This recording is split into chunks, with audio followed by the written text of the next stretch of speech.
நேர்களை அண்மை செய்தி தொடர் விடுமுறை முடிந்து சொந்த ஊர்களிலிருந்து மக்கள் சென்னை திரும்பி வரக்கூடிய நிலையில் செங்கல்பட்டு அடுத்த சிங்கப்பெருமாள் கோவில் பகுதிகள் கடும் போக்குவரத்து நெரிசலானது ஏற்பட்டிருக்கிறது. விவரங்களுடன் இணைகிறார் செய்தியாளர் ராமகிருஷ்ணன். வணக்கம் ராமகிருஷ்ணன், நிலவரம் விவரங்கள். வணக்கம் ஆபிரகாம்.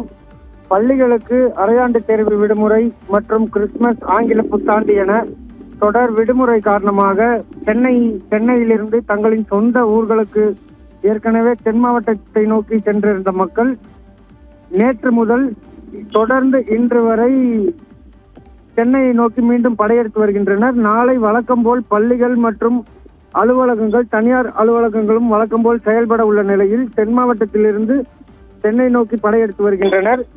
இதனால் செங்கல்பட்டு அடுத்த சிங்கப்பெருமாள் கோவில் பகுதியில் கடும் போக்குவரத்து நெரிசலானது ஏற்பட்டுள்ளதை நாம் தற்போது பார்த்து கொண்டிருக்கிறோம்.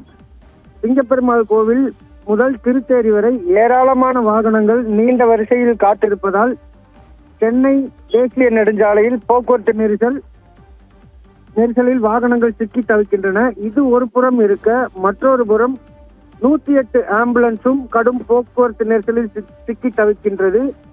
ஒரே நேரத்தில் 2 மற்றும் 3 சக்கர வாகனங்கள், ஆட்டோக்கள், லாரிகள், கனரக வாகனங்கள், அரசு மற்றும் ஆம்னி பேருந்துகள் என பல ஆயிரக்கணக்கான வாகனங்கள் நேற்றைய தினத்தை தொடர்ந்து இன்றும் 2வது நாளாக சென்னையை நோக்கி படையெடுத்துள்ள காரணத்தினால் இந்த போக்குவரத்து நெரிசலில் வாகன ஓட்டிகள் மற்றும் பொதுமக்கள் கடும் பாதிப்புக்குள்ளாகி வருகின்றனர்.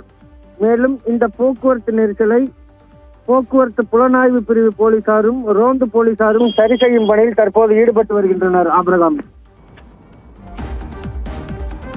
தகவலுக்கு நன்றி ராமகிருஷ்ணன்.